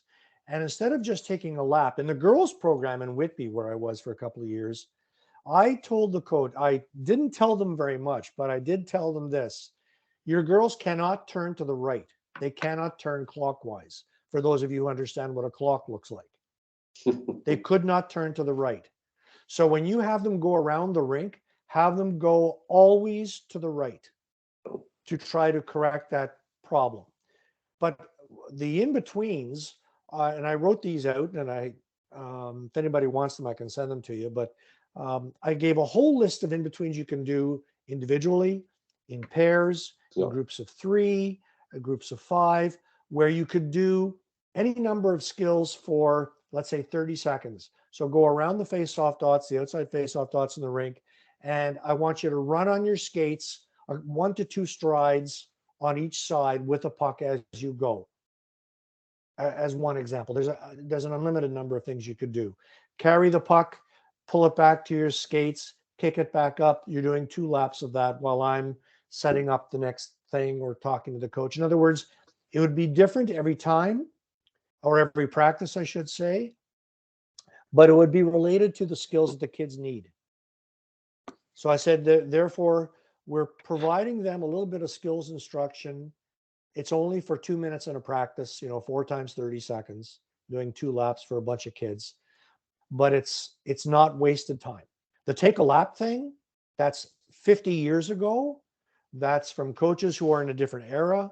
It has long since passed its best before date. Drop it. Don't do it. Forget it. There are better things we can do between exercises, games, whatever you want to call it. And coaches were doing it. They said, this is great. It works great. The kids are motivated and we needed to work on our passing. You got to pass with the partners. You're going around the rink, and they did it. Richard, related to that, Dan Church, who coached the national team during a centralized period, coached at the University of York University. Yeah, he's still there. Yep. He developed, he wrote down a sequence of skills between drills, exactly what you're talking about. Right. Because back in that era, and it's brilliant, with pucks, without pucks, striding and pivoting and Yeah, I did the same thing. Yep. Yep. All those things. He built it in versus making it a long type of boring repetition. It was right. Snuck in, and I like your term, in betweens. I'll give everyone a suggestion here at the novice level. They're playing whole ice hockey. Back in the day, they're having to learn to check. And we always taught front foot stops, T-starts. I mean, that's fundamental to the game of hockey. Nobody does. They do a stop and crossover, and usually it's their favorite side. But when you send kids for a drink of water, have them do a right foot, left foot snowplow, and a 2-foot Right. snowplow, just lightly. And you know what? I'd do that with an NHL team, pregame warm-up, just so they feel the edges. And Dave King's teaching phrase, toe cap square. So if you can keep your toe cap square moving to the left, toe cap square moving to the right, and don't overturn, you can skate without the puck. One of the things that coaches in the Oshawa presentation, one of the things I started with was explaining to them that, you can go anywhere to get practice drills. There's all kinds of sites and books and whatnot. It will be harder to put together a practice using a non-linear approach, a more ecological approach to your practices. That doesn't mean you forego things like the in-betweens and things like doing some kind of embedding. How do you embed skills instruction into your practices? And this is back to my point earlier about redefining the roles of coaches in practice, about the guide on the side, where, if I'm the head coach and I've got, Rick Puttock and Tom Malloy as assistants, that doesn't sound right at all. But anyway, I've got these two, high-powered individuals as assistants. When the kids are doing their game and I'm running this game, they are off to the side asking questions of the kids. Rick is dealing with the forwards, Tom's dealing with the defensemen. What could you have done differently? What is the method we're trying to do in our approaches? In other words, we're coaching the kids who are waiting to go on. And we still need to talk about, when you're holding your stick, why are you holding your stick with your hands so close together? Shouldn't they be a little bit further apart? We can embed those things, but coaches are very impatient. They don't know how to do that. We have to show them how to do that. It's the classic storytelling approach. It's show versus tell. Wally, I'm going to send you my list of in-betweens. Feel free to share them with everybody. Please do. Sure. I'll share it with everybody. And you mentioned a must-listen to YouTube site. Oh, that's Hockey Eastern Ontario's YouTube site. I guess if you just plug in Google Hockey Eastern Ontario YouTube, they've got a couple of speakers on there Stuart Armstrong is one. Who else they got? They got Edward Coughlin. Rob Gray was on or is coming on. What's the date today? He's coming on. Rob Gray is from Toronto. He teaches at Arizona State. Ted Suko. How do you pronounce Ted's last name? Sweet Conan? Sweet Conan? He's coming on to talk about skill acquisition. And that's the kind of knowledge that coaches need to be made aware of. I think it's really good stuff. Really, really good stuff. Now, listen, I wanted to, when, Dean does his research and you're doing your SEEP program, Yeah. I always simplify it to Tom Malloy, let the game teach. And one of the things about presentation is the game teaches. When they play, they're going to learn to turn right and left because they're going to have to. To a certain degree. Yeah. But if we can deliberately help them try those things, they'll be better in the game. And that's the essence of it. I'm going to, Richard, have you heard of Bill Beanie? Because this guy got it before you got it, and I got it, and Tom got it. So I'm going to get Tom to speak about Bill Beanie, a little bit of his background, the presentations you've heard on him. He is the guru of, I think, what we're talking about from many, many, many years ago. Tom, go ahead. Well, Bill Beanie, he's from Middlebury College, and they won the small college championship over and over. And he uses games. His practice is almost all games, and they have restrictions on him, and it's all about the support. He has a few. I listened to him about 5 years ago in Copenhagen, I think it was. He was talking about how he uses the games, and just they play with the principles of support, and he does really well. I think he's a mentor for the coaches there now, but he's been using games basically since he started coaching. I think he coached another sport before he coached hockey, and so he's pretty well known. Is he still coaching, Tom? I think he's a mentor. I have his presentation, I think, on my OneDrive. I copied it with my telephone because I wanted to. He he referenced our ABC book because we game so much, and I talked to him a few times, during the conference. So you have his contact information. Yeah, I'm pretty sure I got his email address. Yeah. So that what we're doing is, it may be new and different because we've been doing the things the same way over such a long time. This is called radical, and it really isn't. It's let them play and they'll figure it out. When you said Billy Beanie, I was thinking of, is it Billy Bean who was the Oakland Athletics guy in Moneyball, the movie Moneyball, that Brad Pitt played? He was, but this is Bill Beanie. Oh, Beanie. Okay, all right. EY at the end. All right.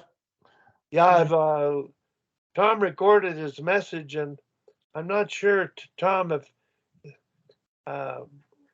you can find that on a YouTube link and pass it on to us, but he does I don't have it on YouTube. I just have it on my OneDrive. Yeah. He points Tom out because this is maybe it was in Copenhagen. Every clinic he's ever been at, he's seen Tom at, and this was Tom used to go to every world championship. Incidentally, Tom, are you still going? Well, ask the WestJet pilots, because I'm supposed to leave on Tuesday to Latvia, and that's when they might go out on strike. So, oh, geez, I paid for my my son and I paid for the tickets, and a guy from Salisbury, he's from Toronto, but he's been living in Salisbury the last 15 years. He's bought the tickets. I've got the plane tickets. My son's going with me, and we've got a B&B. So we put all the money out. Now I don't know if we're going or not. You know, when And we're it talking, happened to me last COVID shut down my last trip to Switzerland, and I still haven't got the money from Iceland Air, over $1,000. So it's hard to get the money back when just give it to somebody. I'll tell you that. But I want to go to Latvia. That's where Canada's playing, and plus, Finland's so expensive, and the conference costs about $500, and I'm not coaching and bringing in a lot of money anymore, so cut my expenses. Plus, I've been to Finland a dozen times. I've never. Latvia is supposed to be Riga is supposed to be really nice, and you know. And my son's never been to one. I want him to go to some of the games there with all the chanting in the stands, and everybody, you know, wears their jerseys and they're partying in the old towns after, and it's quite an experience. can I just throw in a discussion I had, Wally, after the session that night? We reconvened for part 2 at a local beer and wings place. Always the best place. Absolutely, Rick. Get It more was- information there. Yeah. Well, there were only 4 of us, so the rest of the Oh, guys okay. just, you know, but so it was the president of the association, the development guy, Tony, and a guy named Steve, who I'd worked with when I was working in Oshawa, who runs the program for the younger kids, for the 7-8-year-olds, 6, 7, 8, I think it's U9 group. And we had put together this program 3 years ago when the Cross Ice came in with the U9 program, the pathways and whatnot. So Steve's background is entirely as a technician, not like an expert technician, but a drill guy type of thing. And he tried to take me to task on, well, I've got these 7 and 8-year-olds that are our inaugural, you know, competitive level kids, and we're trying to do this skill stuff. I said, Steve, after listening to this for 2.25 hours, now you're asking me about that, really? And he said, well, I really think we need to do this kind of thing. I said, okay, are they game like? Are the activities competitive? He said some are. I said, I'm just asking you to think about it. He says, I don't know if I buy this. I said, and I don't know if I know that you buy it, but it doesn't matter. What I'm suggesting is, if you try it, what will happen? Do you think the kids are better doing the 6 stations you set up where they're doing it each 3 times or 4 times? You know, go behind the net, do a stop, come out in front of the net, because the net is an object, could be a box. You know, and he does a great job. He's outstanding. He's an older guy. He's in his 50s. Well, older is relative, right? But he's terrific with kids. He's terrific with the coaches. He mentors the newer coaches. He does a superb job, and they pay him, which is fantastic. I brought that in.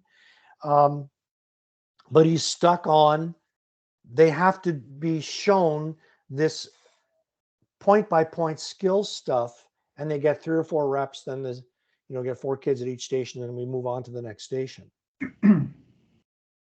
And it's a hard sell.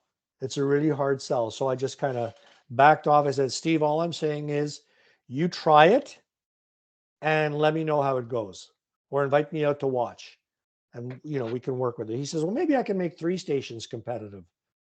Well, if you believe the 3 stations will be competitive and that will be worthwhile, why wouldn't you make all 6 competitive? You know, I don't understand. So That's the dilemma of anybody that tries to mentor coaches. yes, At least that's been my experience. Yes, You can yeah. have all of the good information that you can muster, yes, but they have their ways and they have their biases, and you have to find a way to, or at least I feel you have to find a way to get them to, as you Right. say, give it a try. Just prove it right or prove it wrong, but give it a shot. I had on my podcast a couple of months ago a guy named Raymond Verheyen, who is a very well-known Dutch soccer guy, guru type of approach to teaching to coaching. It took 5 months to get him on the podcast because he was so busy. He's traveling all over the world running these clinics, and he's monetized. He's making a living out of teaching, the approach that he uses called CDEF: communication, decision making, execution of decision making, and fitness. What's his name again, Richard? Sorry. Raymond Verheyen. If you go to fcevolution.com, so that's all strung together, fcevolution.com. His stuff is brilliant. He came on the podcast, and I threw this at him, and I said, this is back in February, I guess it was. And I said, okay, Raymond, understanding full well the message you're trying to share with everybody, what we hear in hockey is the drill approach, and he broke down. He's very matter of fact in his approach. You have to remove the emotion from it. What is the foundation for the arguments being made against it? When you remove the emotion, remove your own experience as a player from 20, 30, 40 years ago or more, and look at what does the research tell us? What do we know is true? And approaching from that aspect. So that's what I've been trying to do out here, is trying to remove everybody's emotional bias, which is really hard. I played junior, the three most dangerous words in coaching. I played junior. Therefore, yeah, but we know how children acquire skills. We know how children learn, whether they're 8 years old or 18 years old. So why aren't we applying these? Well, because I don't like it. I don't agree with it. Why? What's the foundation of your disagreement? I suggest you look him up. His stuff is fantastic. Really, really good. Something we can definitely do between Tom's stuff and Raymond Verheyen and Rob Gray and Doug Lemov, with all these people providing all this information. Coaching has to take a different turn. It just has to.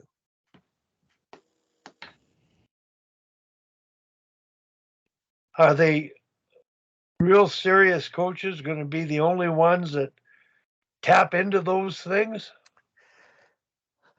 The way I look at it, and the way, I talked about this when I was on the Sharks call back in March, Wally. The president of the association said, if we can get 5 coaches to go, we're doing well. 5 coaches means 85 players. So there will be a bunch who will come in August, including ones who couldn't come to the April presentation. And we'll break it down, and I've already told the president that you're going to have to order breakfast or pizza or something, because we're not going to be there for an hour. We're going to sit down for a good 3 or 4 hours and hash out how you can apply this.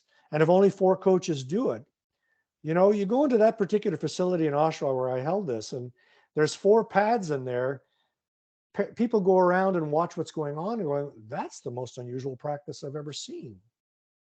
But the other component that I threw at them was, this is all well and good, but you have to educate the parents on what's going on. You cannot, parents who themselves are blinded by their own history and biases will look at an activity or games-based approach and go, what is it? My kid's not learning how to break out. My kid's not learning how to play a 3-on-2 reverse at the blue line, regroups. They're 10 years old. They should be able to do that. Then we have to educate the parents. That's a major part of the process, or should be anyway, I think. You talk about parents. I'm doing an HP evaluation at a prep school. It's midget AA caliber players. The coach I'm evaluating is a young assistant who's taken his courses, and he needs his HP high performance certification. And I go on the bench and I'm watching them play. And in their end, they were so spread out defensively they had no clue. The puck would be in the corner, and the far winger on the defensive side was on the wall waiting for a breakout. They didn't even have possession. And I tried to point this out to him as sort of being a visible, cardinal kind of thing to teach at this level. And he said to me, well, they should have known that by the time they were in U10. So the pass the buck concept, or I mean, here you are dealing with a high performance coach who doesn't see the fundamental essence of collapsing and shrinking down. He doesn't know any better, though. Yeah. How would he So- know any better? Where would he find that out from? So given my age and experience, I suggested if he wanted to pass, he better demonstrate some learning during my time there, because he was in trouble. And, we went in between periods, and I convinced the staff to use the Socrates method, where between periods they would ask themselves, what did we do well? What do we need to do better? Then they would go in the room and ask the kids. And when they asked the kids, what do we need to do better? The captain spoke up. We have to get better at our end. We don't know what the hell we're doing. So talk about a teachable moment for this young high performance coach. Right. And better at what, though? Yeah. We're having trouble in our own end, but what needs to be better? So what are we doing in practice Yep. that leads to this particular problem? What's the technical problem solving that says, all right, we're lousy in our own zone. Okay, I get it. All right, well, that's fine. Good call. But lousy at what? Now I have to figure out how to fix that in practice under a constraints-led environment where, breakouts begin with a puck transition. Yep. You got to regain possession, get into position, and away you go. Would that be surprising to you, Richard, or is No. that the norm at that HP level? Oh, it's the norm for all coaches. It's the norm for all coaches. They don't know what they don't know. Like I've immersed myself in this stuff for the last few years, and I can't expect coaches to have the time or inclination to do it, because I didn't do it when I first started coaching. So I see myself as sort of the purveyor of news of what's going on in coaching. And I say, guys, like I said in Oshawa, I'm providing you this information. I'm going to provide suggestions on what we can do with that information. You have to filter out what is appropriate for you or your age group based on your skills and experience, and see how you can shape it to your needs. I don't expect you to know all this stuff. I don't expect you to read all these theses, and I said theses, not theses. I said, to read all these theses. I don't expect you to read all this stuff and understand it and be able to do something with it. I'll help you with that. Just be open-minded. They don't know. I've given up, Richard, worrying about, what we're talking about is really X's and O's, delivery. And I've found that letting them play games, no interference with too much thinking and teaching, but the ethical management of how you coach, that precedes everything else. So I've given up thinking I can make a difference with coaches like you are using this SEEP approach. But I find I can make suggestions while they're doing practice and give them ideas. My problem is I have too many ideas and I can't shut up. Well, there's no such thing as too many ideas. Remember, the coaches we are when we started I started coaching in Montreal in 1971. I was a prodigy. I was 4 years old. So we had nothing in 1971. The Hockey Canada Clinic was 30 hours long. That was level 1. It was Monday nights, 3 hours a night for 10 weeks with Dave Draper was the coach at Loyola in Montreal, and he taught the program. That was it. There was nothing else. There were no books. There was no videos. There was nothing. So we are in a position now. We are the leaders of the game, and the likes of us four old farts here, we are in a position to be able to share all these ideas and help the next 2 generations of coaches improve their skills. Like the wealth of knowledge in just the 4 of us who are left on the call is astounding. Well, we'll keep on.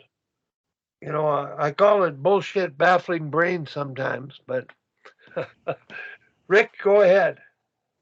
Well, just to hitchhike on some of the comments here and Richard's, that where would they know it from? How would they know this stuff? Right. And years ago, and I took to the idea of you need to assess your group at the start of the year to determine just what their level of knowledge, level of experience is. I put it on a scale of 1 to 10. You may feel because they're midget AAA, which is the top level I worked at, that they should know pretty much everything when they get there. But a lot of them are still down at the 2 level because of the background they have. They may have high skill, but they don't have high understanding of the game or a high level of ability to interpret and make decisions, to the hockey IQ thing. So and when I'm mentoring coaches now, that's one of the points I'm trying to stress. Figure out what your group knows and don't start in the middle. Start at the bottom. So do they know how to skate? Do they know how to handle a puck? Do they know the mechanics of passing? And I'm serious about getting right down to the nuts and bolts. That may fly in the face of some people, maybe yourself too, Richard, that says we don't need to spend practice time doing this. But in my opinion, I feel I need to know where they're at before I start filling in some of the gaps for them. And I need to find that at the lowest common denominator and build from there. And the process is relatively quick once you give people the fundamentals to work with, that they'll progress and catch up to the rest of the group. Your top end guys probably know more than the guys that haven't had that same level of experience. So we have done, and I found that to be quite a useful approach. I mean, if I'm king of the world here in Canada with Hockey Canada, when I become chairman next year, I'd be looking at hiring the likes of you guys and the other people who are on the call who are in Canada, and saying, all right, we're going to have a think tank here. What do we have to do to improve our coaching? So while your approach, Rick, or Tom's or Wally's, might be somewhat different from what I would do, the essence of it is the same. We need to educate our coaches better. We need to inform them better. We need to make them better aware. We need to inform parents better. And we need to have strong leadership. So there has to be a recognition that the people who've been around the game for decades, I mean, look at the number of years of experience, just the 4 of us. We're talking over 200 years of coaching experience-ish. You can't put that out to pasture. I refuse to be put out to pasture. Some people may want to put me out to pasture with the sheep and the goats, but I'm sorry. I feel that I have too much to offer, as you do, and we may differ in a few things, and that's fine. I don't care. That's fine. Just a story when I was in Copenhagen, I'm sitting in the front row at the end, and this guy's presenting, and he just stops and he looks at me and says, "How old are you?" And that was 5 years ago. So next one I go to, it's going to be unbelievable. How much of it is generational?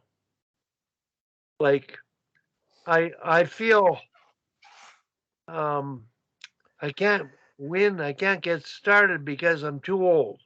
Bullshit. No, but it's that credibility with the people you're working with. The gap is almost too great for me. No, I'm sorry, I disagree 100%.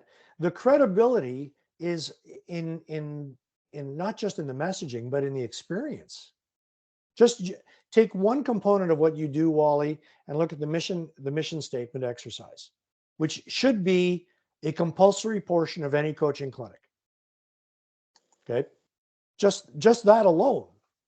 And you take all the stuff that we do, like I'm promoting Tom stuff like crazy. I should get a cut of from his website or something if he charged. I don't for it. get any for it because I can't. Well, okay. I'm well, stealing anyway. stuff from other people, so I can't charge. But the stuff that we do is priceless, and the coaches want it. I show up in Oshawa. I haven't been there in nearly 4 years. 27 coaches showed up, and there could have been 40 had it not been for their pre-tryout skates. They want the information. Coaches, like my friend Rick Ledouceur, I think a couple of you guys know him. He is now the executive director of Prairie Storm Minor Hockey, which is just outside Regina. And he's trying to institute a coach development program there. They've had nothing, ever. And they're just astounded at the stuff that he wants to provide them, including the SEEP program, either in Zoom or in person or however he's going to do it. And the people on the board go, this is fantastic. This is great. People want it. It's the leaders of the game in the associations or in Hockey Canada that have to look at the experienced folks across the country and go, we have to use that information. We have to use those brains. Have to. And if they don't want to, I'm going to provide it anyway. Have you not burnt bridges? Oh, yeah. Like, I think I've burnt too many bridges. Oh, yeah. I've burnt lots of bridges, and I have to learn to swim really well to get That's across why- those rivers. The one thing about people working in those positions is they're really outstanding at communicating at that level with one another. Now, whatever the Peter Principle means applies. You can't be in the game as long as we have, fellas. I'm sure you would agree. We've been around a long time. And there are players who played for us who went, I'll never play for that guy again. And there are others who would say, my God, best coach I've had in ever. It doesn't matter what role we play. We have burnt bridges. I've burnt certainly my share, including the two organizations out here. But Ontario, the OMHA and the OHF is a completely closed shop. They don't want to deal with anybody except their own favorites. Okay, fine. I'll go off and do my own thing. The hell with you. When you put this on YouTube, please leave that out. But I feel I have something to offer. People can disagree with the content, fine, or the approach, that's fine too. But all of us have something really valuable to offer. We should be offering it. I plan to write a letter to, well, you guys know Cassie Campbell, of course, I don't, but Hugh Fraser, who's the current chair. Hugh Fraser is the current chair of Hockey Canada for a year. And I know Hugh from Ottawa. I coached his kids, and his ex-wife was my kid's teacher and so on. So I've known Hugh for 30 years. I plan to write a little note and say, I hope that when the new board comes in and you have advice for the new board, that they're going to put in some people on that board with a development vision. And I'm going to throw some names out at them. Yours will be among them. I said, the following people have been at the apex of development, including Dave King and Dean Holden and all these people for years. Why are they not right in there developing the program to educate our coaches? Well, Tom had Cassie coach with him. I coached her, and I thought, oh boy, here's a chance, knowing her, to make influence things. And I've actually told her, Cassie, the most important thing that I would want done is the mission statement exercise. I just love to do it with you. But I don't know that it would be understood and valued to the degree where, okay, they're going to move forward with this, because they can't mandate those things. Well, maybe they board. USA Hockey has been mandating a whack of stuff, and they're doing just fine. Yeah. Well, I'm not sure. I think the way it's structured, in terms of branches and votes and selection and the isolation of every branch, there really is no pure trust and respectful communication Correct. going on between all parties. Absolutely correct. That's no criticism of them. It's just the reality of people caught up in their own worlds and their own departments doing things their own way, which are very good. But are they sharks? Are they keeping learning? Are they keeping swimming? Well, you look at the names that I had in my presentation and the names that we throw around. There is not one Hockey Canada person that has been quoted or seen on YouTube or done a presentation where you go, wow, that's fantastic stuff. They're all either a European or American. Yeah. Every one of them.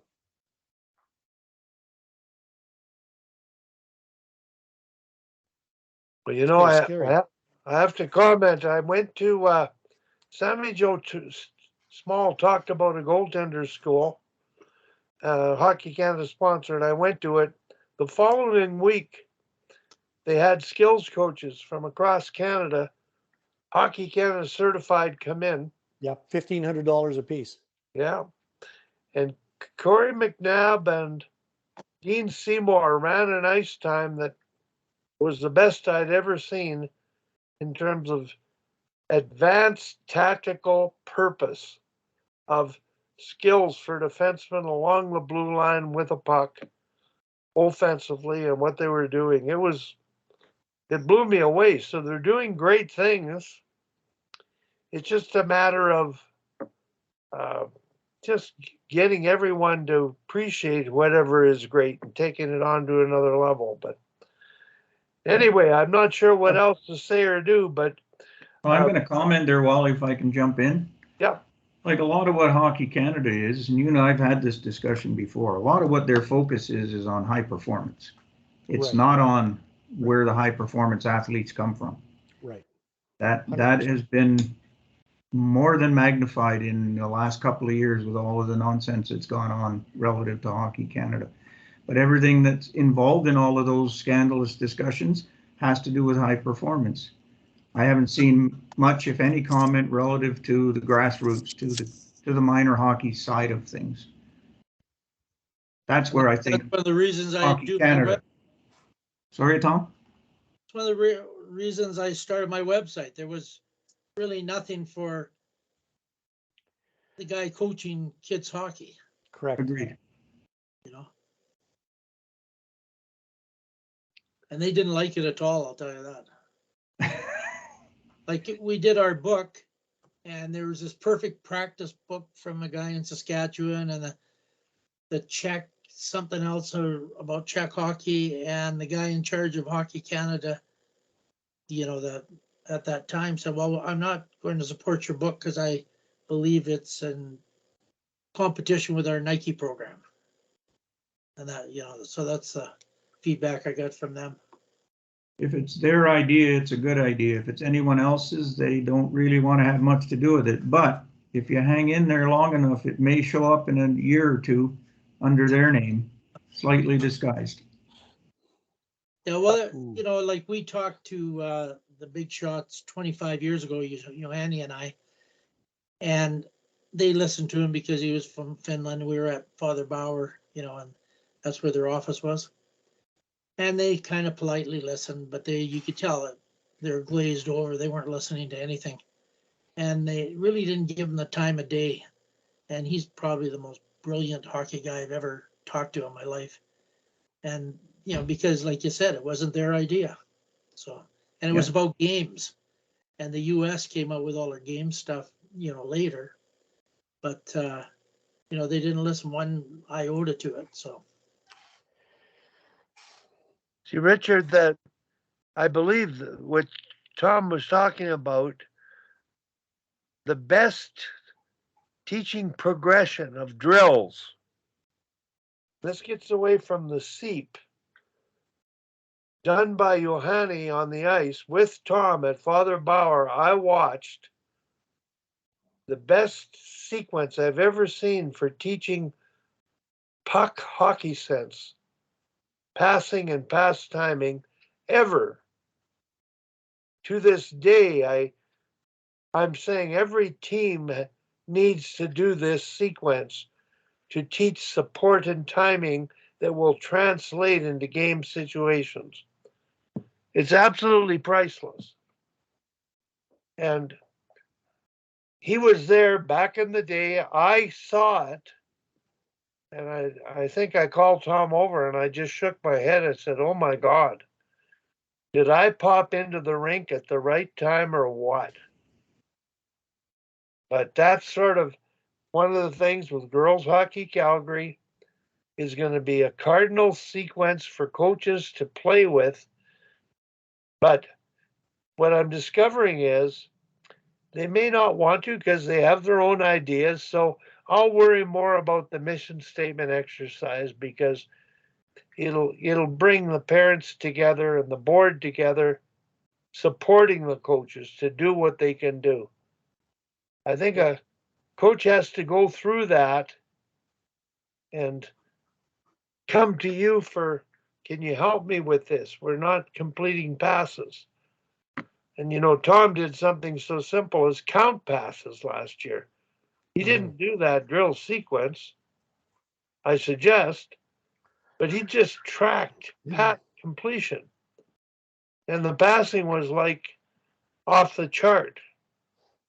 So by letting them play games and keeping track of the number of completed passes in a conscious way, that was enough. Yeah, that's one of the elements of one of the elements in the elements of doing a game-like approach is, you know, charting, you know, checks or passes or shots or whatever. But I mean, if from the macro level, the leaders of the game in this country have dropped the puck. We'll go with puck. Yeah, we'll go with puck.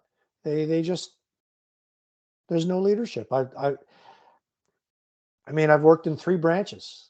Quebec, which was you know, at the top for years and years and years, and still is very, very progressive.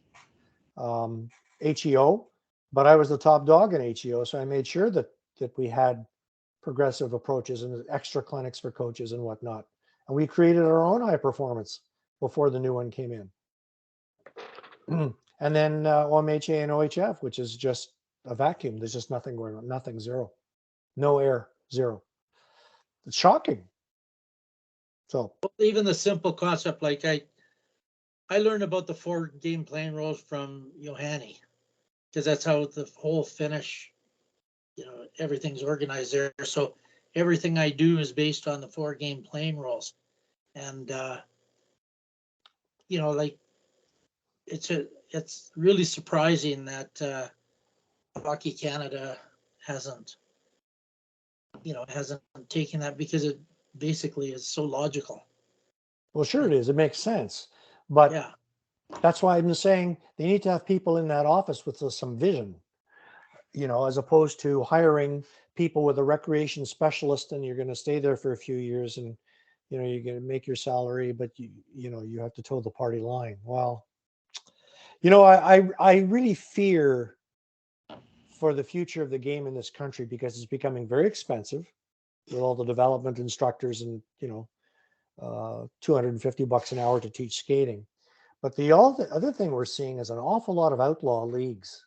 There's a lot of them out here. that's where here too.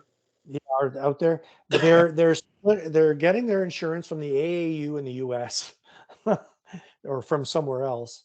And they're splitting off and having full ice for 6-year-olds and doing all the stuff that has been traditional 50 years ago that we know is not appropriate now. And parents are running off to, there's a guy, former NHLer out here, Chris Versteeg. I don't know if you remember that name from the NHL. He retired a few years Played ago. in Calgary his last few Played years. in Calgary. Right, yeah. So he lives out my way. He lives a few blocks from me out here in Whitby. He started an outlaw league for 6 to 10-year-olds. Why? Because his kid is in that age group. they're playing full ice somewhere, and he's got a few dozen kids involved in the programming who are not playing in the normal organizations. And that has now really grown a lot. People are driving 45 minutes to an hour through Toronto traffic to get to an outlaw league for the kid to play in, some ex-pros vision. And it's not it's getting more like smaller. the American model. That's what they do, right? I helped a guy in LA pick a AAA midget team, and there was kids there from all over the United States. Yep, and they fly them know in, this and team. like the GTHL with the ownership and the sponsorship and people owning, multiple teams. Like Zach Hyman's dad, Stuart, very wealthy guy, owns the junior A team out here in Markham, which is not too far from me. And if your name is not Hyman, you can't be involved with the team. Assistant coach is Hyman. The owner is Hyman. The development instructor is a young Hyman. He owned GTHL teams, so his boy Zach could play. Where is Zach ending up? The NHL, making a few million. It's crazy. So anyway, So he's leveraging the name. that's right. That's it. Well, you know what drives me crazy is these NHLers now, they get mad and they're breaking their sticks. So that's what the kids are watching. Right. And the parents just, came up with $200, $300 to buy this bloody stick, and who do they imitate? Yeah, I'm not proud to say that the $50 stick I bought 2 years ago in the Old Timers League I play in here, I still use. Yeah. Which tells you something about my shot. But so anyway, Wally, thanks for your time. I really appreciate it. Thank you, Richard. yeah. Tom, I'm gonna badger you to get Bill Beanie on down the road, and hopefully WestJet doesn't go on strike. But keep me in the loop when you're going to go to watch the Wranglers practice, the AHL team. Yeah, I think they ought to have an optional one at the Dome today, and then they're going to play 2 home games. Then they're going to go to whoever they're playing. They'll be in the road, because they're doing 2 at home, then 3 on the road. Same as before, 3 yeah. of 5 series. Was it? Yeah. Well, it's nice to be able to watch such impressive tactical practices, purposeful practices at that level. But we want to keep helping the minor hockey programs and hopefully make an impact and be a bigger part of making a difference. So we scared everybody off though on the call. okay. All right. Thanks, guys. Take care, you guys. Take care. Tom, Thank you again, Richard. Bye-bye. Take care. Thanks. bye. Bye.